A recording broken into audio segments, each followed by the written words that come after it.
साजनी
गजानन महाराज मुंडे परभणी, हरिभक्तीपरायण राजेंद्र महाराज सतगीर अकोले।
भला भला पुंडलिका मानदासी जनलोका कोण्या काळे सुखा ऐशा कोण पावत नातुडे जो कवने परी उभा केला विटेवरी अवघा आणला परिवार गोपी गोपाळांचे भार नातुडे जो कवने परी उभा केला विटेवरी तुका म्हणे धन्य झाले भूमी वैकुंठ आदिले नातुडे जो कवने परी उभा केला विटेवरी विठ्ठल विठ्ठल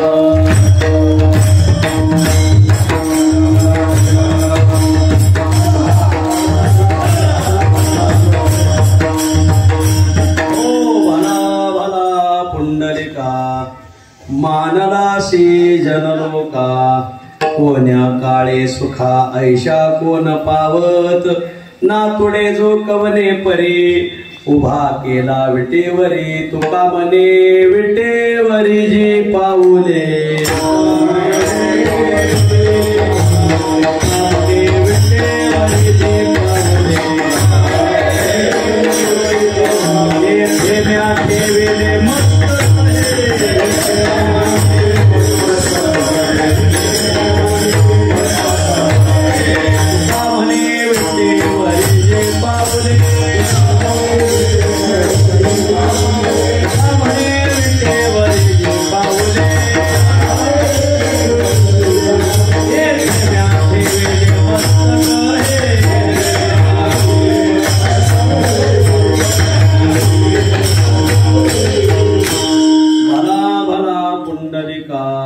मानलासी जनलोका कोण्या काळे सुखा ऐशा कोण पावत नातुडे जो कवने परी उभा केला विटेवरी प्रस्तुस्थळी प्राप्त प्रसंगी संप्राप्त सेवेसाठी निवडलेला अभंग श्री क्षेत्र देवनिवासी असलेले अवगुण मारकरी भवसिंधू पारकरी श्री विठ्ठल धारकरी पंढरीचे वारकरी वा श्रीमंत जगद्गुरु तुकाराम महाराजांच्या अखिल विश्वाला चंद्रभागा मातेप्रमाणे पावन करणाऱ्या अभंग संहितेतील पंढरीपर प्रकरणातील गोड असा हा अभंग आहे. प्रस्तुत अभंगात श्रीमंत जगद्गुरु तुकोबाराय हे कोण्याही काळामध्ये कोणालाही जे सुख प्राप्त झालं नसतं, काय पुंडलिका तुला मानलं पाहिजे बघा. तू त्या सुखाला इथं उभं केलं, एकटं सुख आणलं नाही, मग आखा बारदाना घेऊन बोलावलं. म्हणून पुंडलिका तुला आजच्या अभंगात धन्यता, आणि तू सगळ्या भक्तामध्ये भला भक्त आहे अशी शिफारस आजच्या अभंगात तुकाराम महाराज देतात.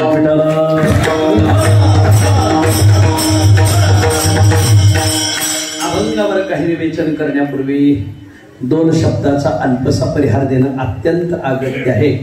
पुण्यसलीला चंद्रभागा मातेच्या तीरावर वसलेलं रुक्मिणी प्राणसंजीवन पंढरीनाथाच्या आगमनाने तथा चिरकाल वास्तव्याने पावन झालेलं भक्तराज पुंडलिक महाराज, भक्त शिरोमणी नामदेव महाराज, चोखट चोखोबाराय, बाल भक्त भक्त वत्सला, अभेद भक्त नरहरी महाराज आदी आदी साधू संतांच्या लाखो कोट्यावधी वारकऱ्यांच्या पादस्पर्शाने पावन झालेलं भूवैकुंठ पंढरपूर. आणि या भूवैकुंठ पंढरपूर क्षेत्रामध्ये आज आपण देवशयनी एकादशी, आषाढी एकादशीच्या निमित्ताने सर्व एकत्र आलो आहोत. आनंदाने वाटचाल करत आलो आहोत. हसत खेळत चालत बाट, खाना खाते सोते खाट. हसत खेळत नाचत बागडत उड्या मारत भजन करत अन्नदान करत जेवण करत महाप्रसाद घेत सत समागमाचा आणि भजनाचा अभेद भक्तीचा आनंद घेत घेत आपण सगळी मंडळी आज पंढरीनाथाच्या चरणी विसावलो आहोत.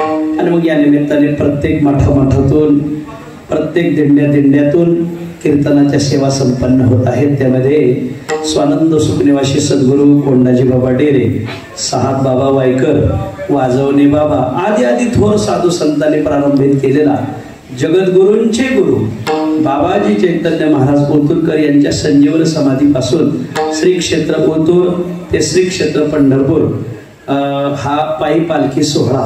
आणि या पायी पालखी सोहळा मग तिथून निघाला श्री क्षेत्र ओतूरवरून आणि अतिशय आनंदाने आपण सर्व मंडळी इथं आज पांडुरंगाच्या चरणी विसावलेले आहात. आणि मग पांडुरंगाच्या चरणी विसावल्यामुळे पंढरपुरामध्ये रोज काकडा भजन, रोज हरिपाठ, गाथा भजन, पारायण, अन्नदान, ज्ञानदान असा जागर, कीर्तन असे खूप महोत्सव चालतो मठामध्ये.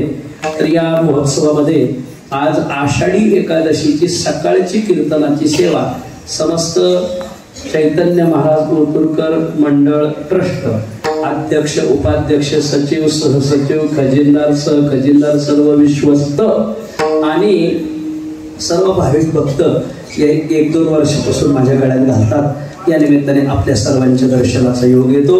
तुम्हा सर्वांच्या चरणी मी विनम्र भावाने नमस्कार करतो. पूर्वी ही धर्मशाळा मी जुन्या रूपात पाहिलेली आहे. ही धर्मशाळा पूर्वी जुन्या रूपात होती. खरं मानलं पाहिजे सद्गुरू कोंडाजी बाबा डेरे यांना, साहाब बाबा वायकर, वाजवणे बाबा यांना मानलं पाहिजे. का मानलं पाहिजे? तुम्ही आज पंढरपुरात अनेक धर्मशाळा येतात, पण आज आपल्या चैतन्य महाराजाची जी जागा आहे ना, तशी जागा अख्ख्या पंढरपुरात कोणालाच नाही. काय जागा मोक्याच्या ठिकाणी महाराज दुकान असावं, पण मोक्याच्या ठिकाणी असावं. हो, एकाने दुकान भलं चांगलं टाकलं, हे पोटभर रुपये खर्च केला, टाकलं पुढं भरत्याच्या काळीला कुठं तरी कोपऱ्यात कोणीच जायना, माश्या सोडून कोणीच गेलं नाही त्या दुकानात. किती चांगलं हॉटेल असेल तर हॉटेल रस्त्याला पाहिजे. तसं धर्मशाळेला जागा ह्या जुन्या साधूंनी खूप लोकोपकारी विचाराने खूप दूरदृष्टीने जागा घेतली. मला जागा कुठं घेतली? चंद्रभागेच्या काठावर. महाराज पंढरपुरात लागण एवढे मठ आहेत, पण आपल्या जागेसाठी जागाच नाही. का? पडल्या चंद्रभागा दिसत. अवघेच तीर्थे घडती एक वेळा, चंद्रभागा डोळा देखील. इथं डोळ्याला चंद्रभागा सोडून काही दिसतच नाही. चंद्रभागेच्या नाकावर जागा आहे. बर कर भरायला दुसरीकडे जायची गरज नाही. पहिली नगरपालिका इथंच होती महाराज, आता ती लांब गेली. कर भरायला गेला एक जण, कर भरायला सापडलाच नाही. असं त्याला ती परत गेला तर आलाच नाही. इथं कर भरायला नगरपालिका जवळ, स्नानाला जवळ, सगळ्या गोष्टींना जवळ. खरंच ह्या जुन्या साधूंनी ह्याच्या तालुक्यांसाठी धर्मशाळा घेऊन ठेवल्या. खरंच त्या साधूसाठी एकदा टाळ्या वाजवा. त्याच्यानंतर त्या मंडळीने ही जागा घेतली, बांधली. मग नंतर स्वतंत्र पालखी सोहळा केला. तुमच्या माहितीसाठी सांगतो, पूर्वी बाबा माऊलीच्या सोहळ्यात चालायचे. जुन्या लोकांना विचारा.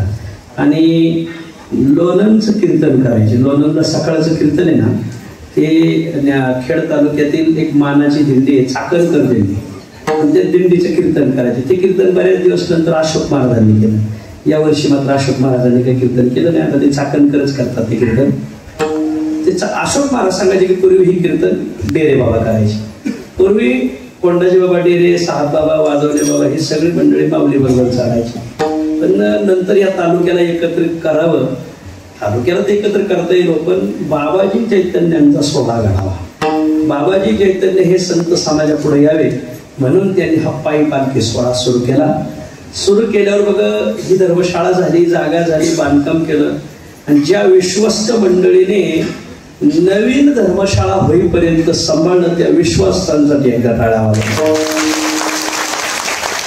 पहिल्या काळ्या बाबांसाठी, नंतर ज्यांनी बाबांच्या नंतर आतापर्यंत सांभाळलं त्यांच्यासाठी टाळ्या झाल्या. नंतर आता ती जुनी धर्मशाळा मी पाहिली होती. मोठा हॉल नसायचा, एवढ्या त्या काळात ती सुविधा योग्य होती. पण आता समाज वाढला. समाज वाढल्यावर मग सगळ्या सुविधा पाहणं गरजेचं आहे. मग नवीन मंडळ आलं, मग नवीन अध्यक्ष, नवीन उपाध्यक्ष, नवीन सचिव, नवीन खजिनदार आणि खूप चांगली माणसं आली, खूप उदात्त विचाराची आली, किंवा या तिन्ही तालुक्याला योग्य दिशा भेटावी. आणि मग नवीन मंडळीने नवीन प्लॅन काढला. आणि नवीन प्लॅन काढलं, नवीन इमारत बांधायची ठरवली. त्याचा भूमिपूजन सोहळा झाला. नंतर वास्तुशांती झाली. काय इमारत बांधली महाराज. मग अशी एक माणूस खामाला गाल घाशी, असं गाल तू गाल का घाशी तुझं ना मावली लई मऊ काय खामाला सांगा मारलाय मला. लोक गाल घासू राहिले. गाल घासा, फक्त केस घासू नका त्याला, त्याचा रंग बदलल. सगळ्याला विनंती, खूप सुंदर ज्या आत्ताच्या विश्वस्तांनी बांधल्या त्यांच्यासाठी टाळ्या वाजवा. खूप सुंदर धर्मशाळा बांधली, खूप मोठे हॉल केले, पांडुरंगाची मूर्ती केली, बाबांची मूर्ती केली, साहेबबाबांची मूर्ती केली, बाबाजी चैतन्यांचा समाधी, प्रतिकृती समाधी केली. पांडुरंगाला चांदीचा मुकुट, रुक्मिणीला चांदीचा मुकुट, खूप सुंदर पूजा, पंक्ती बसवल्या. 4-6 मजली धर्मशाळा झाली. पण वर जायला यायला अडचण. आता आमचे गाडवे बाबासारखी माणसं गुडघा दुखतो, अमुक तमुक, काय करायचं म्हणजे लिफ्ट करायची. मला वाटतं पंढरपुरात ठराविकच धर्मशाळेला लिफ्ट आहे, त्याच्यात आपल्या बाबाजी चैतन्य महाराज धर्मशाळा लिफ्टचं उद्घाटन माझ्याच हाताने ठेवलं. अतिशय सुंदर लिफ्ट, कालपासून मोकळीचे लिफ्ट महाराज. लोक लिफ्ट मध्ये बसून फोटो काढून राहिले. बेस्ट पैकी फोटो काढून केवढी सोय केली समाजासाठी. तरी अजून थोडी कामं राहिलेले, CCTVचं काम राहिले. अजून आपल्याला फिल्टर बसवायचं. बाहेरचं पाणी काय होतं, बिस्लरी नाना प्रकारच्या राहतात. याची बिस्लरीचं पाणी पिलं सकाळी, दुसऱ्या बिस्लरी, दुसऱ्या कंपनीचं दुपारी, तिसऱ्या कंपनीचं संध्याकाळी. त्याच्यामुळं मग मंडळाने ठरवलं की आपण एक सुंदरपैकी आपल्याला फिल्टर पाण्याची व्यवस्था करायची, एक गरम पाण्याची व्यवस्था करायची. आता तुम्ही जे गरम पाणी आंघोळीला नाही वापरायचा, फक्त मग नाही थकून आले तर पाय धुवायला याला त्याला आंघोळीला चंद्रभागाजवळ आहे ना, नाहीतर मग थारोळ्याजवळचाच वाफा पडणार आहे. गरम पाणी केलं तर तुम्ही लाईफ बॉय लावून आंघोळ्या करताना. गरम पाणी फक्त 1 बादली भेटेल एका नळाला, जास्त नाही भेटणार. फक्त पाय धुण्यापुरती गरम पाण्याची सोलर प्रकल्प करायचा आहे. केलाय का? लाईट सोलर, ते असे बरेच 2-4 प्रकल्प राहिले. तर आणि मग थोडीशी अपेक्षा आहे. मला मंडळाने सुचवलं, तुम्ही बोलले का लोक आपोआप गोळा होते. मला माणसं लय प्रसन्न. सगळ्याला विनंती आहे की आपण सगळ्यांनी मदत करायची बघा. ज्यांनी मदत केली आता त्यांच्यासाठी टाळ्या. खूप मदत केली तर माझे श्रेय शेठ बसले, मला देव माणूस मान. मी तर म्हणतोय माऊली यांना शांती ब्रह्म पुरस्कार दिला पाहिजे. जुन्नर तालुक्यात एवढा शांत माणूस मी पाहिला नाही. खूप मी तर आपण आता ओतूरच्या उत्सवात मी सगळी माणसं पाहिली महाराज, नुसती पाहिली नाही, मागून पुढून तपासून पाहिली. मला श्रीहरी शेठ माझ्या परीक्षेत 1 नंबरने पास झालेले. काय मदत केली तर मांडे बाबाचे चिरंजीव मांडे बाबाच्या चिरंजीवनी बाबांच्या स्मरणार्थ खूप मदत केली महाराजा दरवर्षाला. श्री शेठ असतील. खरं सांगू, आपलं बाबाजी चैतन्य महाराजांची सेवा मंडळ आहे. या सेवा मंडळाला 1,00,000 रुपये ज्यांनी दिले त्याची जेवढी किंमत आहे ती 1 रुपया देणाऱ्याची किंमत आहे. एवढं प्रेम बाबांनी हे शिकवलेल्या काही गोष्टी येतात. आणि म्हणून ज्यांनी धर्मशाळाची जागा घेतली त्यांना धन्यवाद. ज्यांनी आतापर्यंत सांभाळलं त्यांना धन्यवाद. आता ज्यांनी उभं केलं त्यांना धन्यवाद. इथून पुढे जे सांभाळतील त्यांना धन्यवाद. फक्त हात जोडून विनंती व्हा, याचं व्यवस्थापन मंडळ योग्य माणसाच्या हातात देऊन पुढती महिन्याला कोणी. आणि इथं महिना द्वादशी सुरू करा. प्रत्येक गावाने द्वादशी घ्या, दशमीच्या पंक्ती घ्या. प्रत्येक गावाने इथे एकदा पंगत ठेवली का मग चट पुढच्या पिढ्या येतात. मला चट पुढच्या पिढ्या येतात आणि त्या चालू ठेवतात.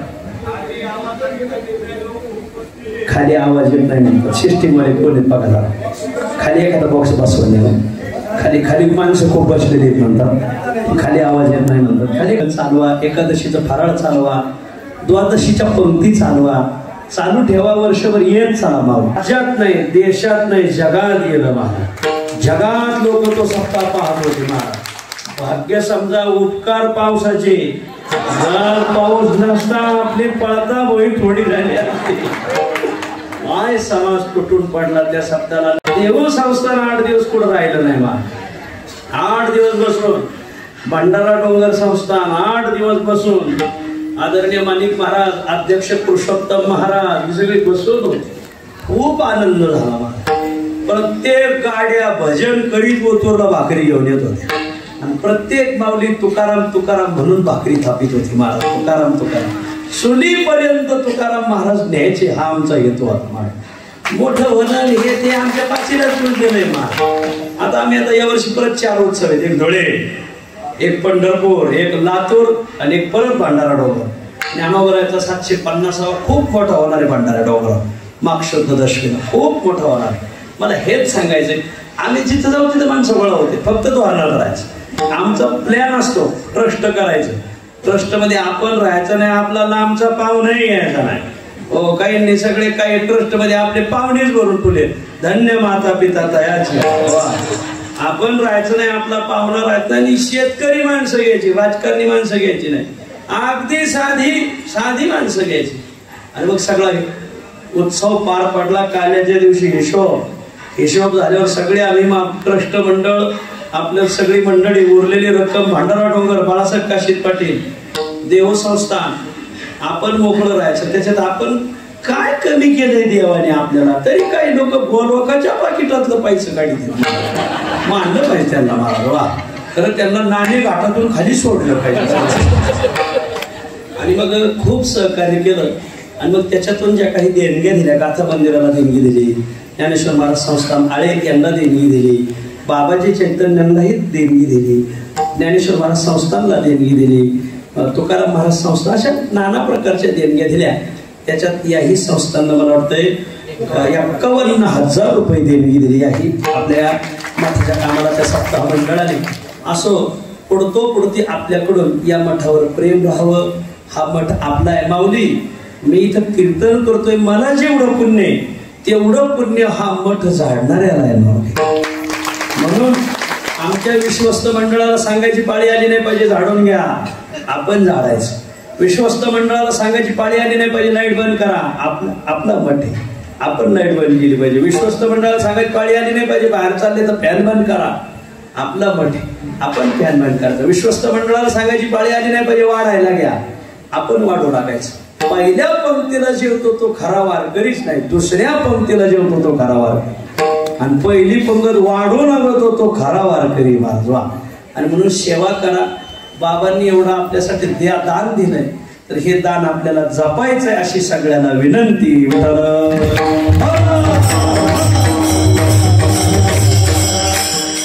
या निमित्ताने मग हे मंडळ मोठ्या प्रेमाने माझ्याकडे सेवा देतात. ते काय फार मोठा कीर्तनकार नाही, कारण हे सगळे मला छोटे माऊली म्हणतात. आणि म्हणून त्याला आता इथं सगळी शहाणी, ते एखादं कोणीतरी शहाण्याने बोलण्यापेक्षा एखाद्या नेंतं बोललं तर मग त्याचं काही कोणी मनावर धरत नाही.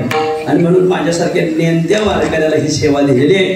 असो तुम्हा सर्वांच्या चरणी मी विनम्र भावाने नमस्कार करतो आणि चिंतन सेवेला प्रारंभ करतो. भाला भाला पुंडलिका.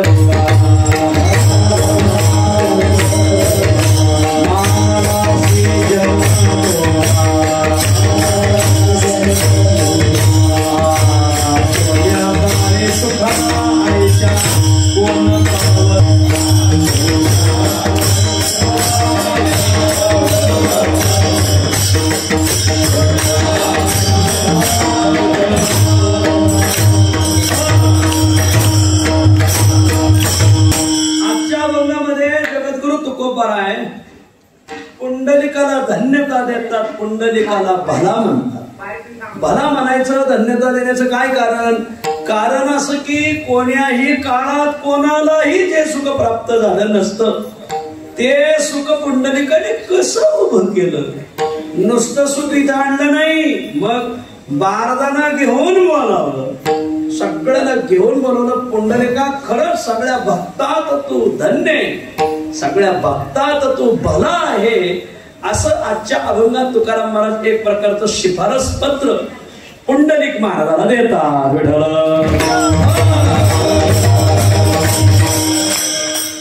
सध्या प्रत्येक जण भलेपणाच्या मागे लागलेला आहे. प्रत्येकाला वाटतं की माझं जीवन भलं असावं, माझं जीवन चांगलं असावं, माझं जीवन योग्य असावं. पण माऊली, योग्यता, चांगलेपण, भलेपण फुकट भेटत नाही. योग्यता मिळवण्यासाठी, चांगलेपण मिळवण्यासाठी, भलेपण मिळवण्यासाठी आमचे श्री गुरु विठ्ठल महाराज भले म्हणायचे, घासावं लागती, त्यांना घासावं लागते. मान भलेपण नाही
कष्ट करून घाम गाळून केलेला स्वयंपाक चवदार होतो. डबेच्या डबे मसाला चव नाही का त्याला? त्याला कष्ट करावं लागत बुवा, घाम गाळावा लागतो. आमची माता माऊली कांडून कुटून स्वयंपाक करते. कांडिल्या कुटिल्या होत असे मांडा, आळसे धोंडा पडत असे. लईच आळस केला तर मग त्याच्यात योग्यता येत नाही. स्वयंपाक होतो पण स्वयंपाक योग्य ठरत नाही. स्वयंपाक होतो पण स्वयंपाक चांगला ठरत नाही. स्वयंपाक रुचकर ठरत नाही. स्वयंपाक भला आहे असं कोणी म्हणत नाही. कारण भलेपण मिळवण्यासाठी थोडी झीज सहन करावं लागते. मला जयासाठी गाठी झीज आहे, मान भलेपण नाही फुकासाठी. कोणी कोणाला मान द्यायला मोकळं नाही आणि कोणी कोणाला भलं म्हणायला मोकळं नाही. त्याच्यासाठी थोडी तयारी करावी लागते, त्याच्यासाठी थोडी झीज सहन करावी लागते. महाराज तुकाराम महाराजांनी हा न्याय मांडलेला आहे. आणि म्हणून भलेपण मिळवण्यासाठी आज सगळा समाज तर पडवला आहे. योग्यता मिळवण्यासाठी, गोमटेपण मिळवण्यासाठी. महाराज ज्या मालावर आयस आयता शिक्का आहे ना, तो माल लोक आपोआप स्वीकारतात. महाराज का शिक्का? आमच्या आळंदीत अनेक जण येतात, पण जोग महाराज संस्थेची सही पडली का त्याला लोक आपोआप स्वीकारतात. हे वैशिष्ट्य आहे. कारण तो शिक्का एक प्रकारचा, तसं भलेपणाचा शिक्का तसा भेटत नाही. त्याच्यासाठी थोडे कष्ट करावे लागतात. आणि म्हणून मग आमचं संत वाङ्मय कोणालाही भलं म्हणायला तयार आहे. व्यवहारामध्ये काही गोष्टी भल्या दिसतात पण आमचे संत त्याला भलं म्हणत नाही. ते फक्त दिसायपुरत्या भल्या गोष्टी आहेत. खऱ्या त्या भल्या नसतात, बुऱ्या असतात.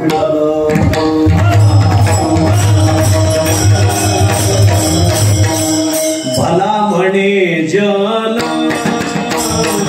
परी नाही समाधान.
भल्या नसतात.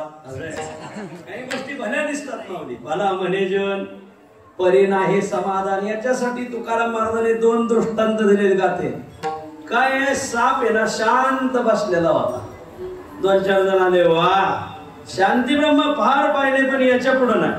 काय साप शांत बसलाय. काय शांत बसलाय. त्याचं शांतपण फक्त दिसाय पुरतोय माऊली.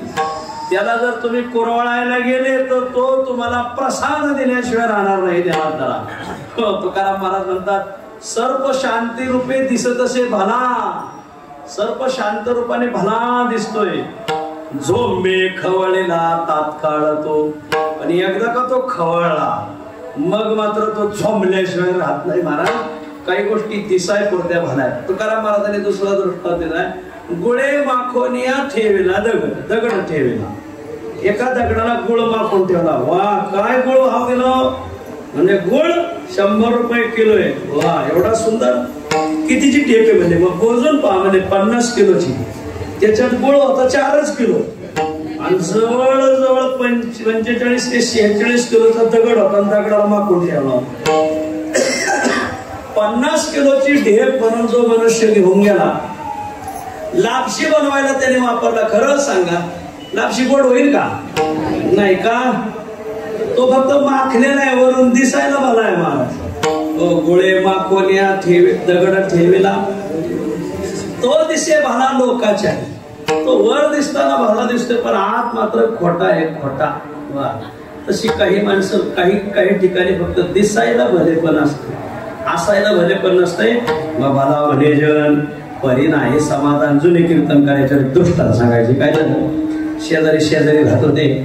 एका शेजाऱ्याचा सारखा आरडाओरडा ऐकायला यायचा. बाईसाहेब मालकाला बोलायच्या. मालक बाईसाहेबाला बोलायच्या. खूप भांडणं करून ऐकायला यायची. पण दुसरे शेजारी होते त्यांच्यात मात्र कायम हसून खेळून आनंदात राहायचे. दोघं भांडकुदळे नवरा बायको त्या शेजाऱ्याकडे गेले. राम राम राम राम. आमच्या घरातून नेहमी शिव्या श्राप ऐकल्याचे आवाज येतात आणि तुमच्या घरातून नेहमी हसणे खेळण्याचे आवाज येतात. खरंच काय तुमचं भलेपण आहे. तो घरमालक म्हणला आता काय सांगावं. पुढं जा पळसाला पानं. काय तुम्हाला आमचं हसणे खेळण्याचे आवाज येतात म्हणून तुम्ही आम्हाला भलं म्हणता. अहो घरोघरी मातीच्या चुलीत बाबा आमचं दिसाय पुरतं भलेपण आहे. आसाय पुरतं भलेपण नाही. भलेपण मग आमच्या घरातून नेहमी शिव्या श्राप ऐकायला येतात आणि तुमच्या घरातून नेहमी हसण्या खिदळण्याचा आवाज येतो. काय कारण. तो ना तर बाबा तुला काय सांगू. आमची पप्प्याची आई कधी कधी मला लाटणं फेकून आणते. फुकणी फेकून आणते. सांडशी फेकून आणते. लागलं तर ती हसती. हुकलं तर मी हसतो. तुमचं आमचं सारखं आहे. फक्त आमचं थुपत आहे तुमचं भडकत आहे. आणि ज्याचं थुपत आहे ते कालांतराने दुमसून भडकत आहे. ते भला म्हणे जन परी नाही समाधान. काही गोष्टी दिसण्यापुरत्या भल्या असतात. खऱ्या भल्या नसतात. खऱ्या भल्या गोष्टी कोणत्या. आमचं संत वाङ्मय कोणालाही भलं म्हणायला तयार आहे. आमचं संत वाङ्मय जे असतंय त्यालाच भलं म्हणतंय. दिसतंय त्याला भलं म्हणत नाही. वा मग कशाला भलं म्हणतात. 3 गोष्टीला संत वाङ्मय म्हणे भलेपण दिलेलं आहे. एक जो देशाच्या संरक्षणासाठी योद्धा लढतोय, प्राणपणाला लावून लढतोय, त्याला आमचं संत वाङ्मय भलं म्हणताय. 2, ज्याच्या वारीला आपण आलो आहोत त्या देवाला आमचं संत वाङ्मय भलं म्हणतंय. आणि तो देव ज्या संतांनी इथं आणलाय त्या संतालाही भलं म्हणतंय.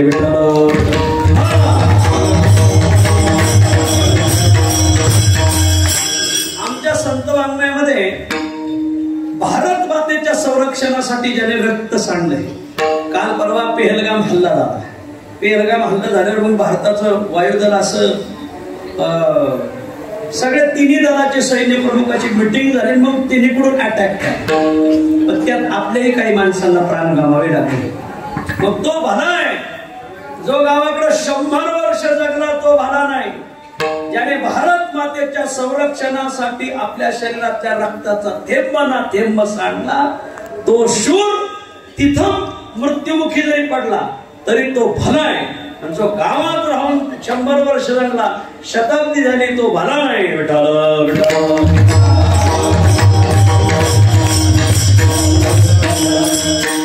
तुका म्हणे शूर तोही पक्षी भला.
तानाजी मालुसरे, बाजी प्रभू, बाजी पासलकर, सूर्यराव काकडे, कोंडाजी फर्जन या मंडळीने आपले प्रतापराव गुजर या मंडळीने देशाच्या संरक्षणासाठी प्राण सांडले. भले काही मंडळी रणांगणातून विजय घेऊन मागे आले, तेही भले. मरता मुक्त झाला, मेला मुक्त झाला तो.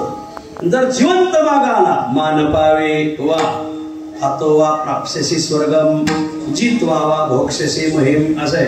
तो का म्हणे रणी दे जीव देता लाभ दोन्ही. तो शूर योद्धा भला आहे. शास्त्रकार त्याला भलं म्हणतात. तुका म्हणे शूर तोही पक्षी भला, मरता मुक्त झाला मान पावे. एकदा तो तिथं मेला तरी तो भला, किंवा विजयश्री मार्ग घेऊन आला तरी भला. मेला तर तो मुक्तीला प्राप्त होतो. 2 माणसं सूर्यमंडलाचा भेद करून जातात. 2 माणसं कसलंही सूर्यमंडल असलं तर भेद करून जातात. शास्त्रकार वर्णन करतात. द्वाविमो पुरुषो लोके सूर्यमंडल भेदिन. म्हणूनच मी थांबलो होतो तुम्हाला बोलवायसाठी. द्वाविमो पुरुषो लोके सूर्यमंडल भेदिन. कोण पहिला सांगितलाय परिव्राट योगयुक्तश्च रणेचाभिमुखो हतः. परिव्राट योगयुक्तश्च. योगयुक्त परिव्राट. परिव्राट म्हणजे संन्यासी. भोगयुक्त संन्यासी नाही, योगयुक्त संन्यासी. जो योगयुक्त संन्यासी आहे तो सूर्यमंडलाचा भेद करून जातो. एक रणेच्या अभिमुखो हतः. जो रणांगणात पाठ न दाखवता लढता लढता मेलेला आहे महाराज. असा एक मनुष्य. वा मला वाटतंय अकोला तालुक्यातलं एक गाव, काय कोणतं गाव परवा एका वेगळ्याने आपण त्याला एक ब्राह्मणवाडा. ब्राह्मणवाडा गावचे एक सुपुत्र, काय नाव सांगितलं? संदीप गायकर हा मुलगा देशाच्या संरक्षणासाठी त्या मुलाने प्राण न्यौछावर केले. आपले रक्त प्राणज्योत मालवली तुका म्हणे शोर तो ही पक्षी मला. शास्त्र त्याला भलं म्हणतंय. एक दुसरं भलेपण कोणाला दिलेलं आहे? देवाला भलेपण दिलेलं आहे. तारू भला पांडुरंग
देव भला मिळवले जायसा त्याला. तारू भला पांडुरंग पाव भिजवणे दी अंग. माऊली आपण ज्या पांडुरंगाच्या वारीला आलो आहोत ना, देव खूप येत पण ती शेंदरी हेंदरी दैवते कोण ती पूजी भूते घेते आपल्या पोटाची घडते मागती शिते अवदान. इतर दैवत भले आहेत असा आमचा दावा नाही, पण पांडुरंग भला आहे असा मात्र आमचा दावा आहे. वा तारू भला पांडुरंग पाव भिजवणे दे अंग किंवा पाय भिजवणे दे अंग. देवाला भलं म्हटलेलं आहे. भलं खरंच पांडुरंग भला आहे का? इतर देवता आणि पांडुरंगाचं हेच वैशिष्ट्य.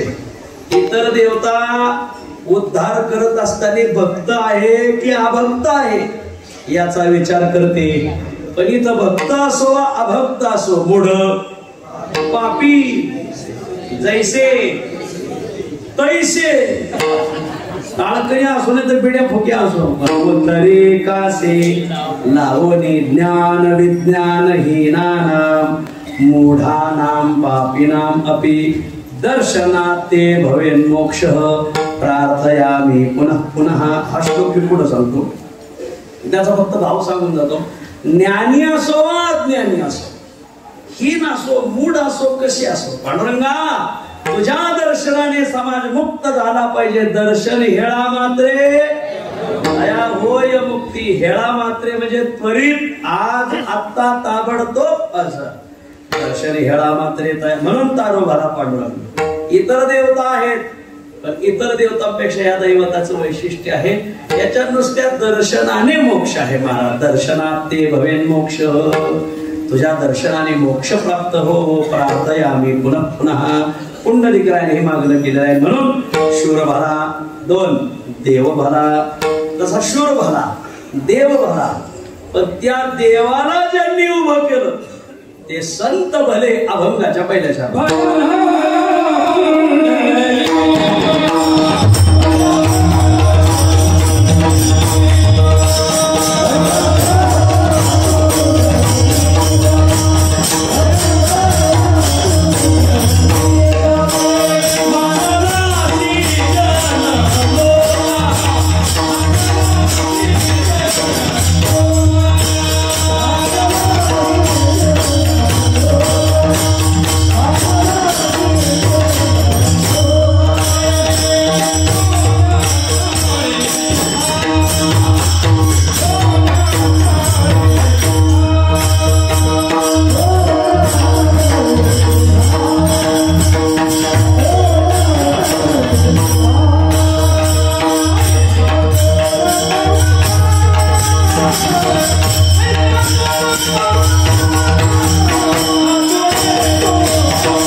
भले. तुका म्हणे आम्ही भले देवा होणी.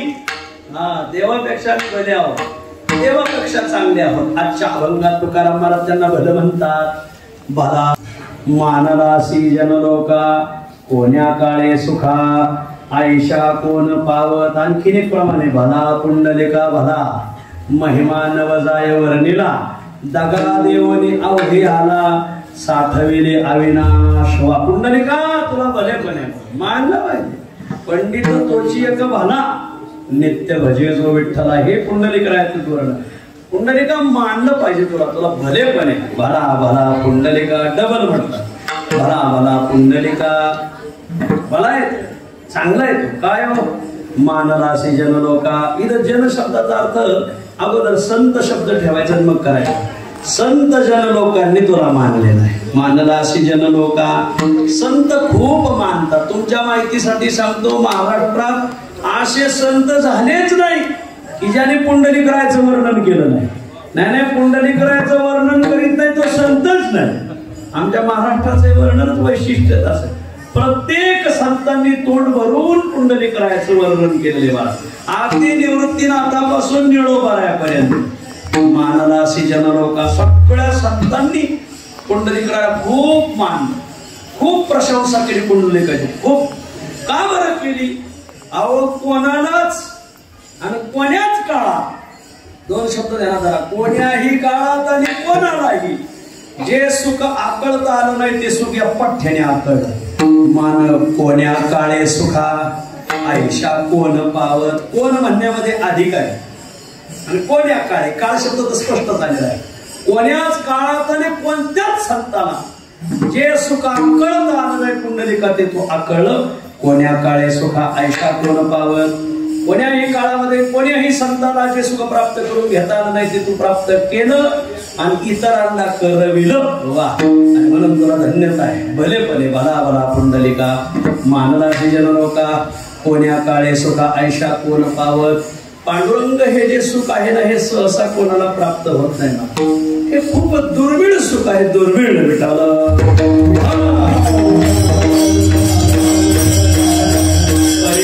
दुर्लभ विठोबाचे पाय ते हे उपाय नसरती. हरिपदम कथम प्रोक्तम. उत्तर आहे दुर्लभम. वा. दुर्लभ आहे. हरिसुख दुर्लभ आहे. आणि म्हणून असं जे दुर्लभ सुख कोणालाही कोण्याही काळात प्राप्त करता आलं नाही, कोणालाही कधी आटोटलं नाही, तो ते उभं केलं विटेवर. मानलं पाहिजे अभंगाच्या दुसऱ्याच्या.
योग केल्याने हे आतुडलं नाही, म्हणजे आकळता आलं. योगाला आकळता आलं नाही, ज्ञानाला आकळण्याचा प्रयत्न केला, ज्ञानाने हे आकळता आलं नाही.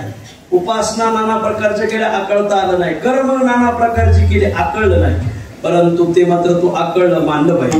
नाथुडे जो कवने परी जे परब्रह्म तत्व कोणालाही कोणत्याही प्रकाराने, योग प्रकाराने, उपासना प्रकाराने, ज्ञान प्रकाराने, कर्म प्रकाराने आकळता आलं नाही.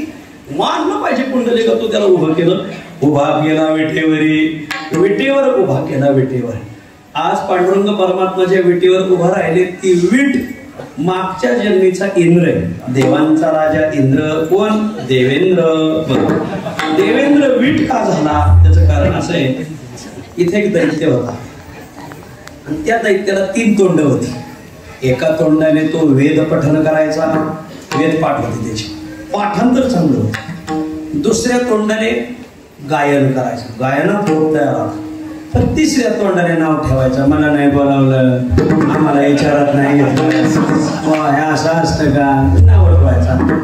मग त्याने इथं तपश्चर्या मांडली होते. त्याचं वृत्रासुर होतं, खूप तपश्चर्या मांडली, घनघोर तपश्चर्या केली. त्याचं तप पाहून देवांचा राजा इंद्र देवेंद्रचं आसन हलायला लागलं.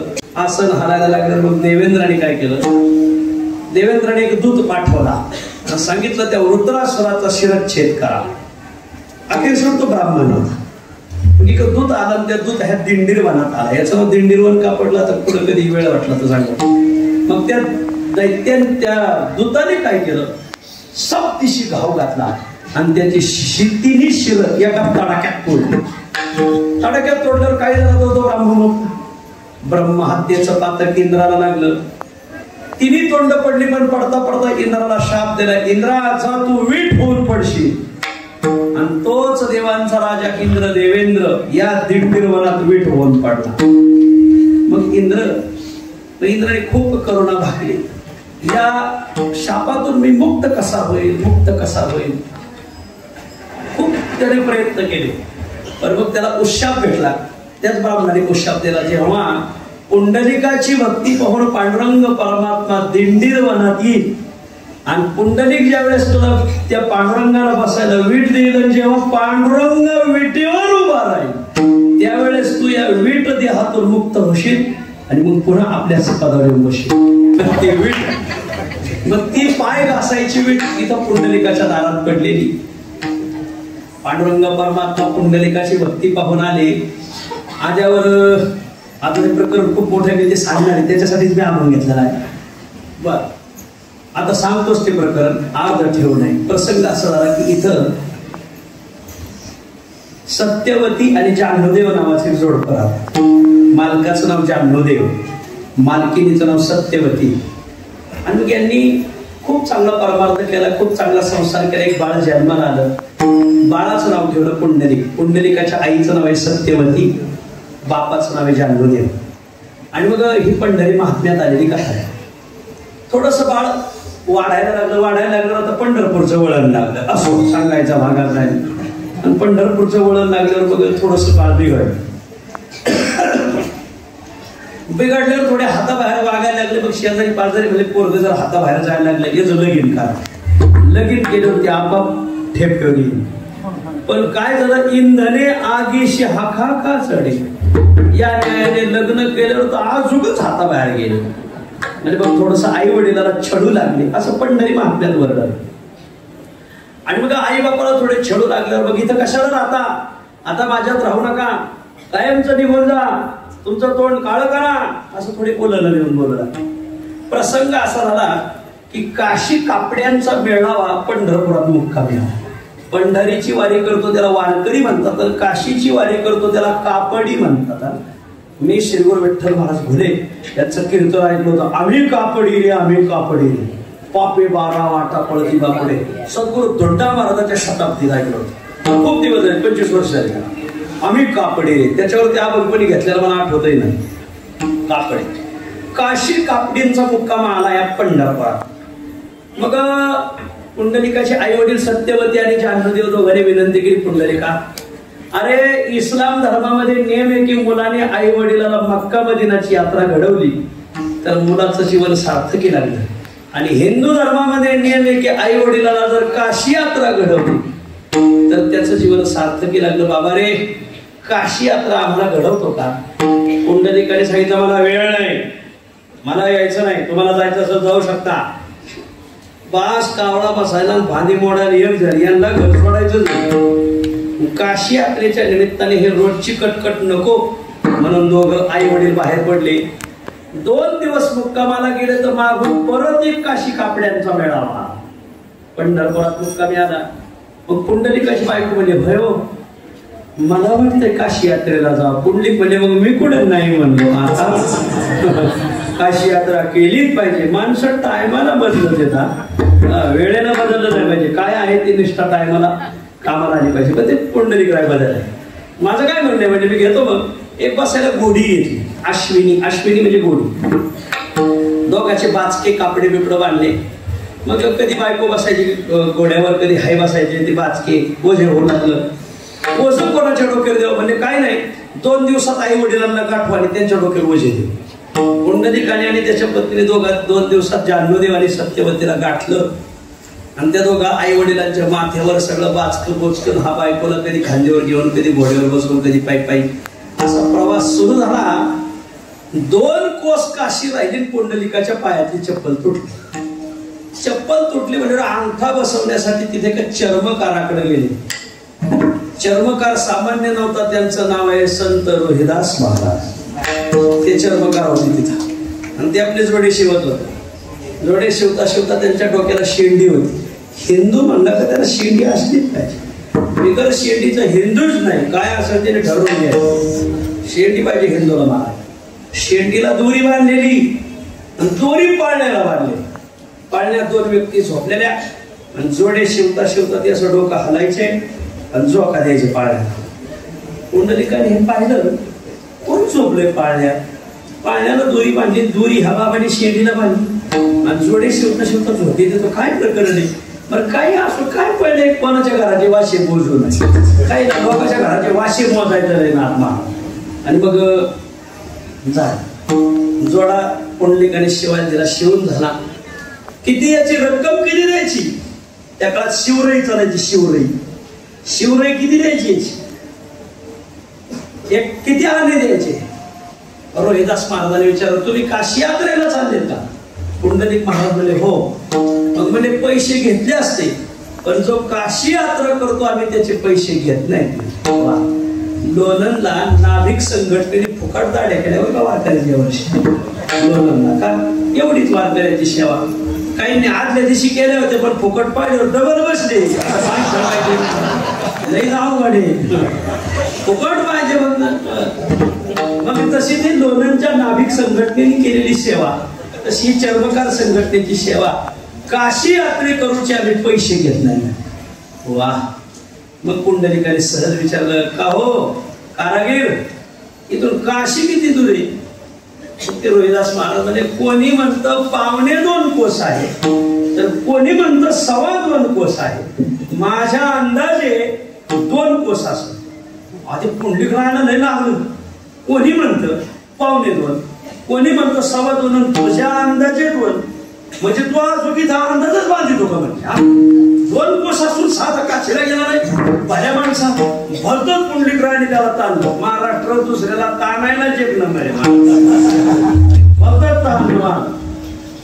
अरे जवळ असून गेला नाही भल्या माणसा. 2 कोस काशी असून गेला नाही बाबा मला जाणं झालं नाही. माझी सेवा या शेंडीची काय सांगतो. शेंडीचं म्हणजे 2.25 कोस 2 कोस 2.25 कोस सांगतो. आपण गेला नाही. बरं ठीक आहे येतो मी. पैसे घेत नाही म्हणून नाटक करतो. रोहिदास महाराज म्हणजे ओ यात्रे करू थांबा. म्हणजे काय एवढे एक शिवराई घ्या, एवढे एक नाणं घ्या, एवढे एक नाणं भागीरथी टाका आणि ह्या भागीरथीने जर ह्या दुबळ्या भक्तासाठी काही दिलं तर तेवढं घेऊन परत माझ्या घरी आणून. अरे काय बोलतो भल्या माणसा.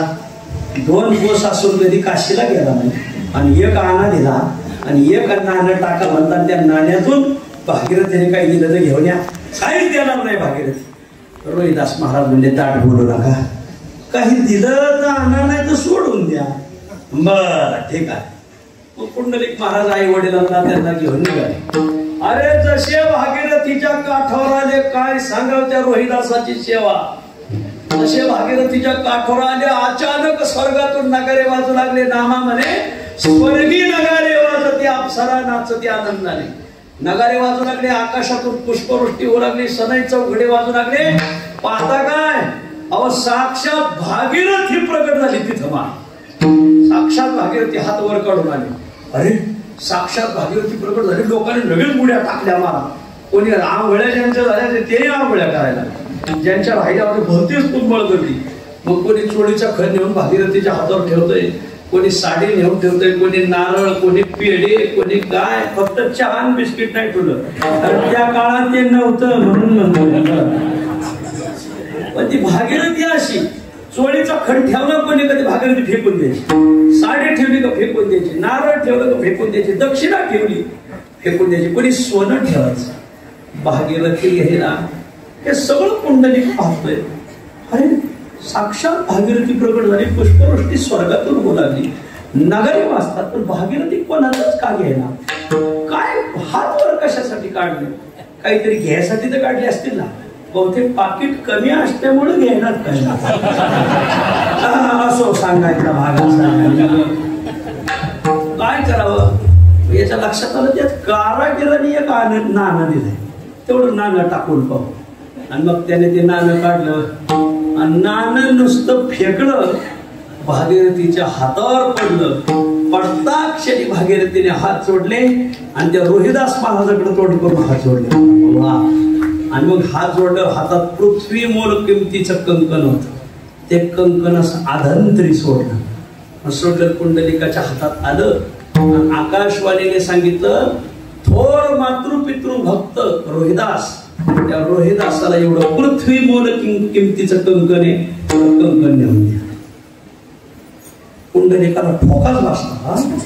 म्हणजे आम्ही पायतानी तिथं आलो, आम्हाला तिकीट नाही, फोनवर त्यांना तिकीट. कमाल झाली, कमाल झाली. म्हणजे न्यायच नाही म्हणले देवाच्या. तसेच काशी विश्वनाथाकडे गेले, पूजा झाली, भैरवनाथाची पूजा केली, 2 दिवस मुक्काम केला. परतीच्या वारीला निघाले, पण पुंडलिकराय येते नाही. 10,000 समाज बरोबर निघाला. का असा कोण बघतय की ज्याची दखल भागीरथी घेते? भागीरथीने कंकण दिलं. अरे कोण बघतोय? चला पायाला. दिवस मावळण्याच्या वेळी ते 2 कोस प्रवास करून ती सगळी मंडळी दुपारी निघाली, सायंकाळी आली रोहिदास महाराजाच्या घरी. रात्र झाली, त्या पृथ्वी मोल किमतीचं कंकण अख्ख्या पंचक्रोशीत लख प्रकाश पडला. हरे राम. कुंडलिकराय म्हणजे रोहिदासा अशी काय सेवा केली?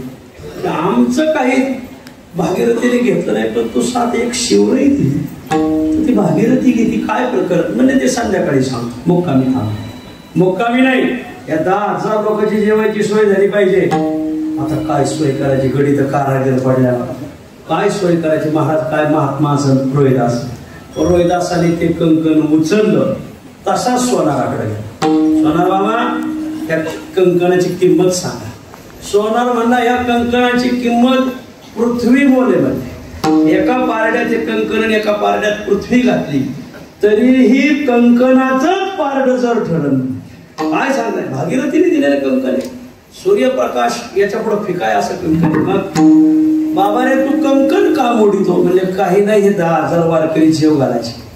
सोनार म्हणला, मग राहू द्या माझ्याकडं, 10,000 लोक जेवतील एवढं सामग्री देतो, पण तुम्ही एवढं मोल किमतीचं.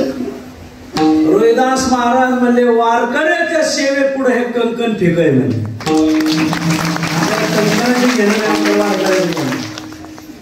कंकण ठेवलं तिथं. काय पैसे घेतले, रक्कम दुकानात गेले, 5,000 केला, सगळ्याला स्वयंपाक केला, जेव घातलं, पण सोनाराला गरज झोपत नाही. तुकाराम महाराजांनी त्याच्यासाठी गाडी प्रमाणे मी ते कीर्तन झाल्यावर सांगतो. त्याचं सुरेश महाराजांना विचारून घेते प्रमाण काय. सकाळी आती माझी टिंब टिंब हा सोनार. वा. मग ते सोनार काय रातभर झोपलं नाही, ते रात्रीच पुढे केलं तिने. आणि ते कंकण घेऊन थेट त्या भागाचा राजा होता, राजाला गाठलं. राजा, अरे पृथ्वीवर किमतीचं कंकण आहे, मग राहू दे एवढं राणी साहेबा राणीच्या हातात. पण एकाच हातात कंकण आणि एक हात रिकामा कसा ठेवता? मग तुम्ही त्या रोहिदासाकडे चला आणि त्याच्या छातीला तलवार लावा आणि त्याला परत भागीरथीकडे घेऊन चला काशीला. भागीरथीने कंकण दिले, त्याची भक्ती पाहून मग दुसरं कंकण पप्याच्या आईला आणून द्या. आता काय राजकारणातले लोक जवळजवळ बावळाटच असतील. शानी त्या भानगडीत पडतच नाही. राजा काय टक्काशेर भाज्या, टक्काशेर भाज्या. राजाने काय 25,000 सैनिक घेतलं, रातोरात गावाला वेळा टाकला. तलवार लावली. रोहिदास परत दुसरं कंकण आणून द्या राणीचा एक हात रिकामा चल काशीला चल भागीरथीकडं. रोहिदास महाराज भागीरथीला म्हणले भागीरथी माई तुका म्हणे का उपाधी वाढवली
प्रसाद मागितला तर ह्या असं मला मागायचं कशाला मागितलं ते राजा इथं आलाय आणि चल म्हणतोय आई वडिलांची सेवा सोडून मी जाणार नाही.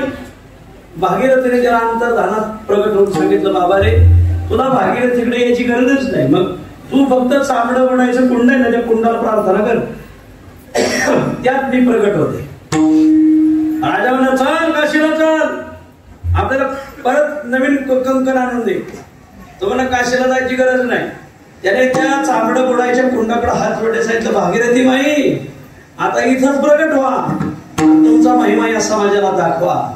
हात जोडताच पाहता काय त्या चामडं बुडायच्या कुंडातून चतुर्भुज रूप धरून साक्षात भागीरथी प्रगट झाली. नवीन तर कंकण दिलं नाही पण पहिले हिसकावून घेतलं.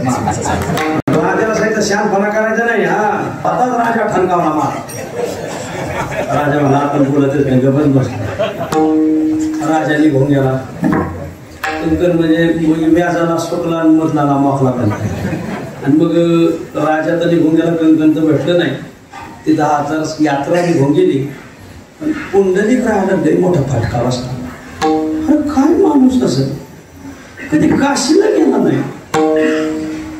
भागीरथी त्याच्यासाठी कंकण देते आणि चामडं बुडायच्या कुंडातून प्रगट होते. तेव्हापासून मन पडले बाबा शेठ मन चंगा तो कठवती मी बाबाने रोहिदासा अशी काय सेवा केली की भागीरथी तुझ्यासाठी कंकण पाठवते तुझ्या कुंडात प्रगट होती. रोहिदास महाराज म्हणजे माझी सेवा या शेंडीत म्हणजे हो ते बघा शेंडी दोरी बांधलेली पाळण्याला आणि मी आपली झोका देतो ही सेवा. पाळण्यात कोण सासू सासरे झोपलेत का आपल्या यांच्या तोंडाने विचार बरोबर आहे की नाही. वर बघा वर बघा बाबाला सांभाळायचं सासू सासरे सांभाळले मग सासू सासरे झोपलेत का. रोहिदास महाराज म्हणले आई बापाला सोडून सासू सासरे सांभाळायला मी काय महाराष्ट्रातला पंढरपूरचा पुंडलिक आहे का. तुम्हाला माझं नाव कसं माहित. बाबा मला जगातलं सगळं माहिती. संत त्रिकालाचे ज्ञानी असतात. मग बाबा रे आज तुझ्या भाग्याचा उदय झाला. बस पुंडलिका पुढे आणि पुंडलिकाच्या मस्तकावर हात ठेवला. बाबा रे हे काय बायकोच्या नादी लागला. हा तू आई वडिलाची सेवा कर. अरे मी आई वडिलाची सेवा केली म्हणून भागीरथी कुंडात प्रगट झाली. तू जर आई वडिलाची सेवा करशील तर जगातली 3.5 कोटी तीर्थ तुझ्या दारात येऊन आंघोळ करू. आज मी तुला गुरु. मग रोहिदास महाराज पुंडलिकाचे गुरु ठरले. नेमका हा प्रसंग चालू असताना बायको खालीवर होती. त्याने बायको उचलली. बायकोला डोक्यावरच घेतेत काही बायको राप्तीची काय टाक. आता म्हणजे हाता घालूनच काढी ना. आता माझ्या गुरु भेटला नव्हता म्हणून तुझी आरती करीत होता तर गुरु भेटला. सगळे 5 की बायकोचे डोकर आहो दाड बनवा 5 के दिले. आई वडील जो कावड केली कावडीवर पुंडलिकाने खाली आई वडिलांना घेतलं. कोणत्या तीर्थाला जायचं नाही. फक्त आई बापा सेवा करायची. पुंडलिका इथं आले, इथं आश्रम आहे वाळवंटात आहे ना, इथं पुंडलिकाचा आश्रम. फक्त आई वडिलाची सेवा केली. तिकडं प्रकरण असं झालं, इंद्राची पत्नी शची, त्या शचीने 60,000 वर्ष तप केलं. महाविष्णू प्रगट झाले. प्रगट झाल्यावर महाविष्णू म्हणजे काय मागायचं, म्हणजे काय नाही, मला तुमच्या मांडीवर बसायचं. अरे म्हणजे शची, आता तू इंद्राची बायको आहे, असं हे वागणं बरं नव्हतं. असं बरं ना, आपण काय सप्त्याला आलो ना. असं कर, पुढच्या जन्मात मी कृष्ण होतो आणि तू राधा. ही कथा काही लोकांना मान्य नाही, पण पंढरी महात्म्यात आले. राधेचा पूर्वजन्म सांगितलेला आहे ताजी महाराजा. आणि मग तीच इंद्रपत्नी शची पुढच्या जन्मी राधा झाली आणि भगवान कृष्ण अवतारात आले. मग बाळपणी भगवंताच्या मांडीवर राधा बसली. खूप भगवंताचा लाभ, भक्तीचा लाभ घेता पुढे चलून देव गेले द्वारकेला. तेथे दैती उपसर्ग केला लोका, रचिले द्वारका तुका म्हणे. देव गेले द्वारकेला.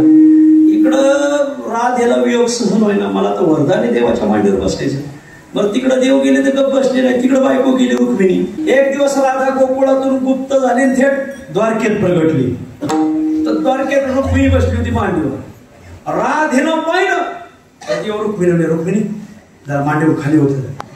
रुक्मिणी का म्हणजे राधेला बसायचं. कमाल झाली, म्हणजे लग्नाची सोडून सत्य. अरे काय पद्धत आहे का काय. नाही थोडं तुला माहित नाही, ते काही मोठं मॅटर. कोण सुद्धा पाहणार नाही. वारकरी संप्रदाय जशी पुंडलिकाची उपकार आहे, तसे रुक्मिणीची उपकार आहेत बाळूशेठ. जी रुक्मिणी तिथून निघाली, रुक्मिणी रोसली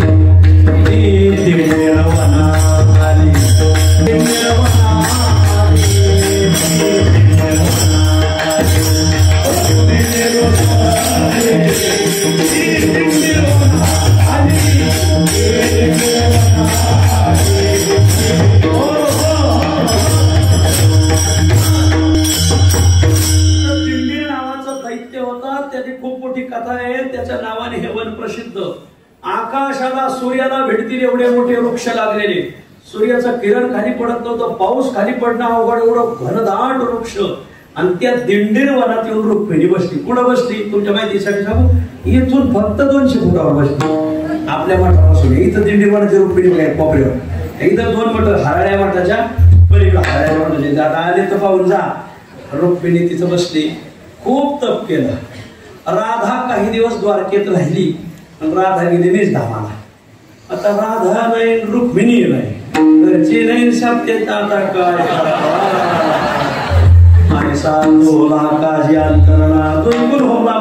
मग देव रुक्मिणीचा शोध करत इथं आले. तया मागे चक्रपाणी येता मला दिंडीरवाणी आले देव. रुक्मिणी पुढे येऊन उभे राहिले. अगं वेडे, डोळे उघड, काय झालं असं ते हो दे. देवळात घंटान संसारात तंटा चालायचं म्हणले. असंच बोलावं लागेल तर खरं सांगा. बरोबर खाली काय पाहता.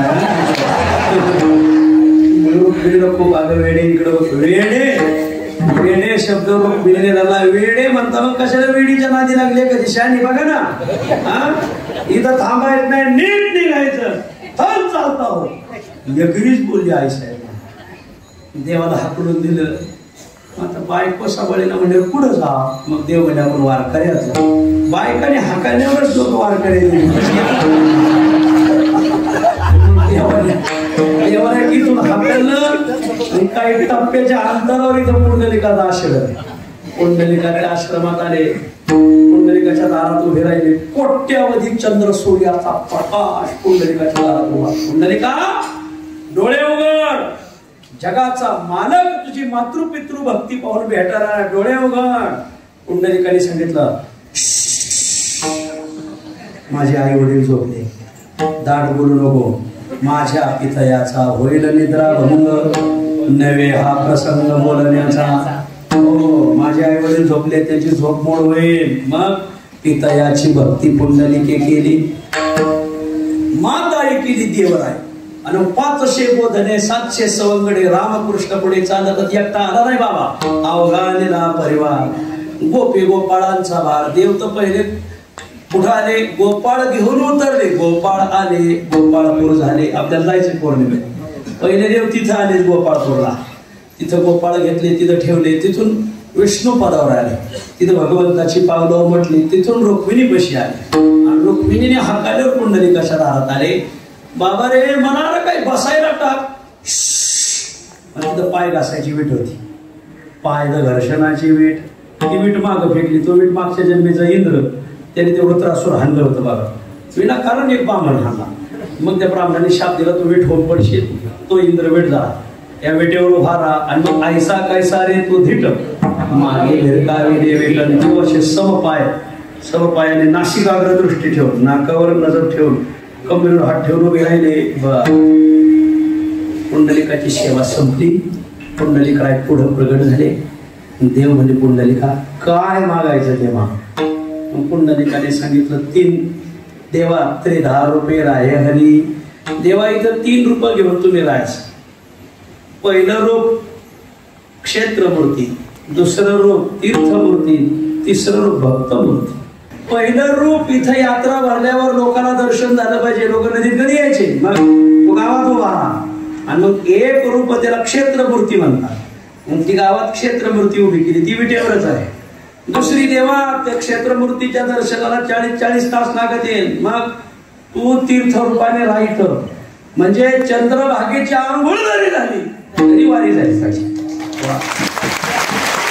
नुसती चंद्रभागा पहिली तरी वारी जायचं. महाराज मानलं पाहिजे डेरे बाबा, त्यांनी जागा घेऊन ठेवली. नुसती चंद्रभागा पाहिली आणि नुसती आंघोळ झाली तरी तुझं ते जलरूपात तू राहायचं. म्हणून इथं देव तीर्थ रूपाने, तीर्थ विठ्ठल, क्षेत्र विठ्ठल, देव विठ्ठल, देवपूजा असेल.